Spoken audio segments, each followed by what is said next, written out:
नेहा बाथम। नमस्कार, आपके साथ मैं हूं मीनाक्षी कंडवाल। तो आज खबरों का दिन है। अमित शाह की पश्चिम बंगाल यात्रा से लेकर रेल रोको आंदोलन और नाम मॉक मिस्ट्री पर हमारी नजर रहेगी। लेकिन इस बीच तस्वीरें आपको गृह मंत्री अमित शाह की दिखा रहे हैं, जो कि पश्चिम बंगाल के 2 दिवसीय दौरे पर हैं। ममता से सीधे तौर पर चुनावी रण अब शुरू हो चुका है, जिसमें अलग अलग जगहों का आज दौरा करेंगे। गृह मंत्री अमित शाह इस वक्त आरती में हिस्सा लेते हुए सेवाश्रम पहुंचे हैं, जहां पर पूरे विधि विधान के साथ ये आरती का कार्यक्रम आयोजित किया गया है। 5वीं परिवर्तन यात्रा है ये, जिसका आगाज अमित शाह ने किया था, लेकिन इंद्रजीत कुंडू हमारे संवाददाता से तमाम जानकारी के साथ हमारे साथ जुड़ गए। इंद्रजीत, कहां पर हैं आप इस वक्त, और गृह मंत्री अमित शाह की जो तस्वीरें हम तक पहुंच रही हैं उसके बारे में विस्तार से बताइए। जी हाँ, गृह मंत्री अमित शाह का 2 दिन का दौरा आज से शुरू हो रहा है पश्चिम बंगाल में। आप देख सकते हैं इस वक्त विजुअल्स, वो भारत सेवाश्रम संघ के वहाँ गए हैं कोलकाता में। भारत सेवाश्रम के जो ऑफिस है वहाँ पे पूजा अर्चना हो रही है, आरती हो रही है, और उसके बाद वो सीधा हेलीकॉप्टर से रुख करेंगे दक्षिण 24 परगना का। वो ममता बनर्जी और उनके भतीजे अभिषेक बैनर्जी का गढ़ माना जाता है। तृणमूल कांग्रेस का पूरा दबदबा है दक्षिण 24 परगना में, और बीजेपी को भली भांति मालूम है कि अगर उनको पश्चिम बंगाल चुनाव जीतना है तो दक्षिण बंगाल और दक्षिण 24 परगना जिला से ही गुजर के उनकी रथ जय यात्रा यहां से निकल सकती है। और यही कारण है कि लास्ट जो चरण है, 5वां चरण है परिवर्तन यात्रा का, उसका आज शुभारंभ अमित शाह दक्षिण 24 परगना से करेंगे। वो सीधा जाएंगे गंगा सागर, जो तीर्थ क्षेत्र है, गंगा सागर में जाके वो कपिल मुनि के आश्रम में माथा टेकेंगे, और उसके बाद एक जनसभा को संबोधित करेंगे, और जो 5वां चरण है परिवर्तन यात्रा का, उसको हरी झंडी दिखाएंगे। उसके बाद एक घर में, माइग्रेंट लेबर के घर में वो खाना भी खाएंगे और एक रोड शो भी करेंगे। तो काफी कार्यक्रम आज अमित शाह का वहां पे है। लेकिन सबसे दिलचस्प ये बात है कि जब अमित शाह दक्षिण 24 परगना के दौरे में है, वहीं आज दक्षिण 24 परगना में ही ममता बनर्जी कर्मी सम्मेलन करेंगे, और तृणमूल कांग्रेस का एक बहुत बड़ा जनसभा भी वहां पे होगा, जहां पे खुद अभिषेक बनर्जी भी रहेंगे। तो दोनों ही पक्ष आज दक्षिण 24 परगना अपने घर में अपना जो सपोर्टर्स है उनसे बातचीत करेंगे। बिल्कुल, और तस्वीरें भी हम यहाँ पर दिखा रहे हैं। प्रार्थना उन्होंने की, जो संस्थापक हैं भारत सेवाश्रम के। इंद्रजीत, क्योंकि आप वहाँ पर मौजूद हैं, लेकिन देखिए जिस तरह से अमित शाह जब बंगाल का दौरा करते हैं और उनके वो कार्यक्रम जिस प्लान के साथ आगे बढ़ते हैं, उसमें हर चीज़ बड़ा सोच समझकर तय की जाती है। भारत सेवाश्रम में गृह मंत्री अमित शाह का मौजूद होना एक आध्यात्मिक केंद्र में, जिसकी 125 साल ज्यादा पुरानी परंपरा है, एक बड़ी लेगेसी है। क्या मैसेज ये बंगाल के लोगों के लिए, भद्रजन के लिए लेकर आती है? बिल्कुल, भारत सेवाश्रम का जो इन्फ्लुएंस है पश्चिम बंगाल में, दक्षिण बंगाल में, वो काफ़ी ज़्यादा है। और जब दक्षिण 24 परगना की बात करें, वहाँ पे भी उनका आश्रम है, वहाँ पे भी उनका काफ़ी इन्फ्लुएंस है। तो हर बार जब अमित शाह पश्चिम बंगाल के दौरे में आ रहे हैं, पिछले 2 महीने में हमने देखा, कभी वो स्वामी विवेकानंद के घर में जाते हैं उत्तरी कोलकाता में, तो कभी वो शांति निकेतन चले जाते हैं, जहाँ पे विश्व भारती में जाके गुरुदेव के मूर्ति पर माथा टेकते हैं। तो हर बार ये कोशिश हो रही है कि बंगाल के संस्कृति के साथ, बंगाल के जो मनीषी है उनके साथ जुड़ने की कोशिश बीजेपी कर रही है, क्योंकि कहीं ना कहीं जो तृणमूल का आक्रमण बीजेपी के ऊपर है कि बीजेपी एक बाहरी दल है जिसको बंगाल के संस्कृति और सभ्यता के बारे में नहीं मालूम है, उसको कहीं ना कहीं कॉर्नर करने की कोशिश, उस प्रोपेगेंडा को इस दौरे से करने की कोशिश हो रही है अमित शाह द्वारा। यही कारण है कि बार बार कहीं ना कहीं किसी मनीषी के घर में जाते हैं। उसके साथ साथ जो हिंदुत्व एजेंडा है, जो हिंदुत्व का लहर फैलाने की कोशिश पश्चिम बंगाल में हो रही है, वो भी जारी है। क्योंकि हर बार वो आते हैं तो कहीं ना कहीं एक मंदिर विजिट करते हैं। जब वो बांकुरा जाते हैं, बीरभूम जाते हैं, वहाँ पे तारापीठ से आप देख लीजिए, पिछला चरण जो था परिवर्तन यात्रा का, वो तारापीठ मंदिर से हुआ। पिछली बार जब आए थे तो दक्षिणेश्वर मंदिर गए थे, और अभी भारत सेवाश्रम जा रहे हैं, और कुछ देर में गंगा सागर में कपिल मुनि का आश्रम भी होगा। तो ये दोहरा नीति भाजपा का जरूर है, और जब जब अमित शाह यहाँ पे आते हैं तब ये फैसला हो जाता है कि कहीं ना कहीं जितने सारे भी मंदिर हैं उनके रूट में, वहाँ पे वो जाएंगे, माथा टेकेंगे, और एक मैसेज देने की कोशिश होगी पश्चिम बंगाल के हिंदू वोटरों को कहीं ना कहीं लुभाने की कोशिश भी जारी है।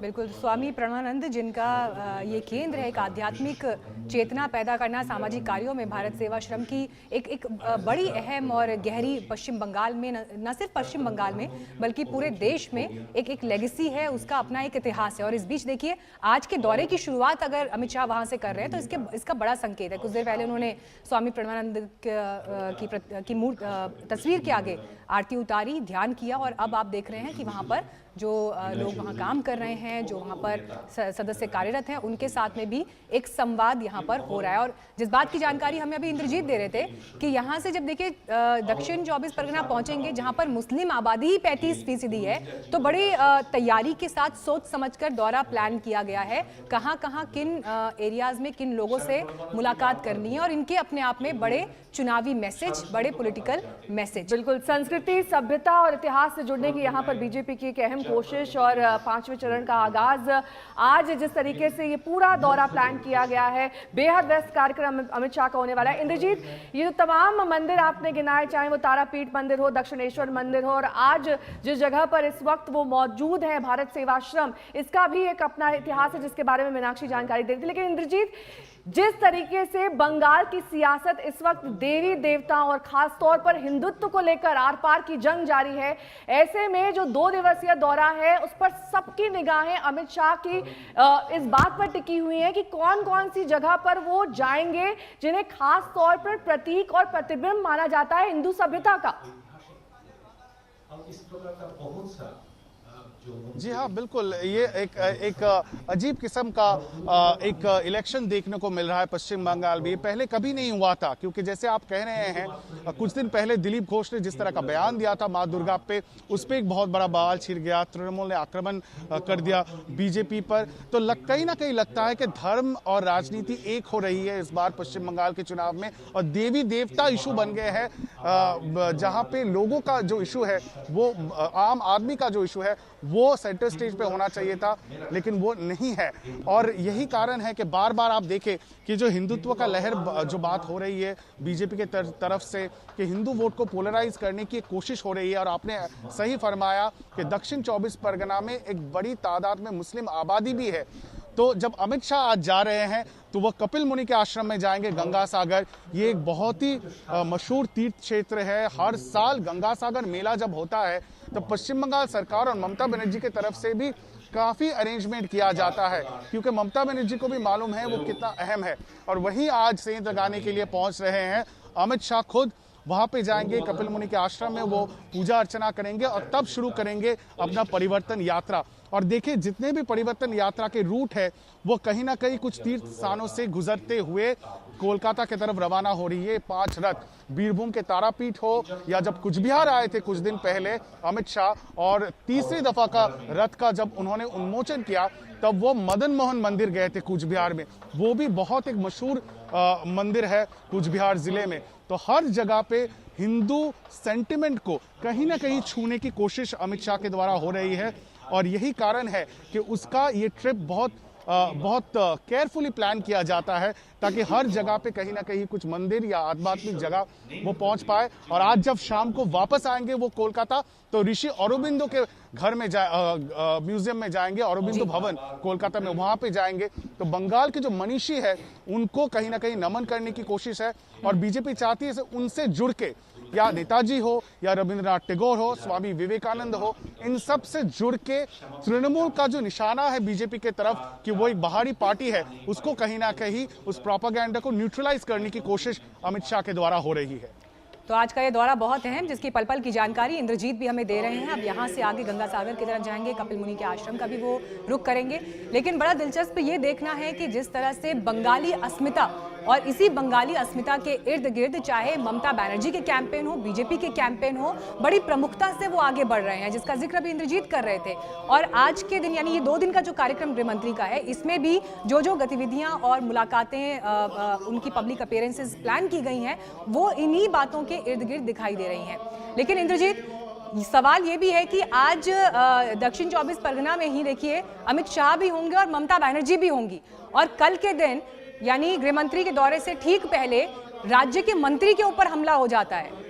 राज्य की कानून व्यवस्था, ये तो एक और मौका मिल गया यहाँ पर बीजेपी के बड़े नेताओं को ममता बनर्जी पे हमला करने का। जी हाँ, बिल्कुल। इस वक्त हम लोग कोलकाता के एसएसकेएम हॉस्पिटल में हैं। आपको दिखा दे, ये है मेरे पीछे ट्रॉमा केयर सेंटर, जहां पे राज्य के मंत्री जाकिर हुसैन भर्ती है। कल रात को उनके ऊपर जानलेवा हमला हुआ मुर्शिदाबाद में। एक स्टेशन के अंदर प्लेटफॉर्म के ऊपर वो हमला हुआ उनके ऊपर। इस वक्त सीआईडी की जांच चल रही है और कुछ ही देर में पश्चिम बंगाल मुख्यमंत्री ममता बनर्जी खुद यहाँ पे आएंगी उनसे मिलने। उनका ऑपरेशन चल रहा है और 20 लोग घायल हुए हैं। कि ये एक बहुत ही बड़ा अटैक था, जो पिछले कई सालों में जब माओइस्ट प्रॉब्लम थी पश्चिम बंगाल में तब इस तरह का अटैक देखने को मिलता था, लेकिन पिछले कुछ सालों में ऐसा देखने को नहीं मिला है। सबको शॉक लगा है इस अटैक से। बीजेपी ने ये ऐलान कर दिया है कि ये तृणमूल के अंदरूनी कलह के वजह से ये अटैक किया गया है। तृणमूल ने अभी तक बीजेपी का नाम नहीं लिया है, लेकिन ये कहा जा रहा है तृणमूल की ओर से कि ये एक सोची समझी साजिश थी। और क्योंकि ये रेलवे स्टेशन के अंदर हुआ है तो ये सेंट्रल गवर्नमेंट की जिम्मेदारी है, आरपीएफ की जिम्मेदारी है। आपको ये भी मानना पड़ेगा कि मुर्शिदाबाद जिला कांग्रेस का गढ़ माना जाता है। वो अधीर रंजन चौधरी जो पश्चिम बंगाल कांग्रेस के प्रमुख है, उनका भी गढ़ माना जाता है। तो क्या ये कांग्रेस की साजिश है, क्या यह बीजेपी की साजिश है? यही सवाल पूछ रही है तृणमूल कांग्रेस और मांग कर रही है एक निष्पक्ष जांच की इस वक्त। इंद्रजीत, आप बने रहे हमारे साथ, लेकिन इस बीच देखना ये भी बेहद दिलचस्प है कि बंगाल का ये जो संघर्ष है ये सिर्फ शब्दों तक सीमित नहीं बल्कि एक खूनी संघर्ष के तौर पर भी सामने आ रहा है। लगातार टीएमसी के कार्यकर्ताओं पर हमले हों या फिर बीजेपी कार्यकर्ताओं पर। इंद्रजीत, जिस पार्टी को 1.5 व्यक्तियों की पार्टी बीजेपी बता रही है, उसी पार्टी के कई अहम नेता उन्होंने अपनी पार्टी में शामिल किए हैं, जिनका अपना अपने क्षेत्र में दबदबा है, जो मुस्लिम बाहुल्य क्षेत्र हो या फिर अलग अलग जो क्षेत्र जिनकी बात कर ले। लेकिन ऐसे में देखना यह भी दिलचस्प है कि 1.5 लोगों की पार्टी जो बीजेपी से बता रही है, अपनी तो पूरी ताकत झोंक दी है। वहां पर जेपी नड्डा हो या फिर गृह मंत्री अमित शाह हो, रक्षा मंत्री राजनाथ सिंह हो, सब एक एक करके पहुंच रहे हैं। सभी अहम चेहरे और प्रमुख चेहरे यहां पर दौरा कर रहे हैं। इस उपलक्ष्य में हमारे संघ के कार्यकारी बिल्कुल, ये fight BJP 11 versus Mamata Banerjee 11, जिसमें सिर्फ ममता बनर्जी प्लेयर है और कप्तान है, क्योंकि तृणमूल की ओर से फ्रंट फुट पे सिर्फ एक ही नेता है और उनका नाम है ममता बनर्जी, और उसके साथ साथ कुछ हद तक अभिषेक बनर्जी। यही कारण है कि बीजेपी कह रही है कि 1.5 नेताओं का पार्टी है, लेकिन चेहरा तो सबसे प्रमुख तृणमूल कांग्रेस में ममता बनर्जी है। चाहे वो अमित शाह हो या प्रधानमंत्री नरेंद्र मोदी, जब पलटवार होता है, जब फिर से रैली करने की कोशिश होती है, तब ममता बनर्जी सामने से अटैक करती है। और यही कारण है कि जब शुभेंदु अधिकारी का कार्ड बीजेपी ने खेला तो ममता बनर्जी ने यह ऐलान कर दिया कि नंदीग्राम से वो खुद लड़ेंगी, ताकि चुनावी ये जो ब्यूगल बज गया है और लड़ाई है उसके सामने से वो खुद नेतृत्व दे। और उसके साथ साथ 22 तारीख को पश्चिम बंगाल में प्रधानमंत्री नरेंद्र मोदी फिर से आने वाले हैं। हुगली में उनका जनसभा होगा। बातचीत को आगे बढ़ाएंगे। इंद्रजीत, लौटेंगे आपके पास। नमस्कार, मैं हूं अंजना ओम कश्यप। हमें उम्मीद है ये वीडियो आपको पसंद आया होगा। लेटेस्ट खबरों के लिए यूं ही देखते रहिए आज तक, और इस वीडियो के पसंद आने पर लाइक, शेयर एंड सब्सक्राइब करना ना भूलें।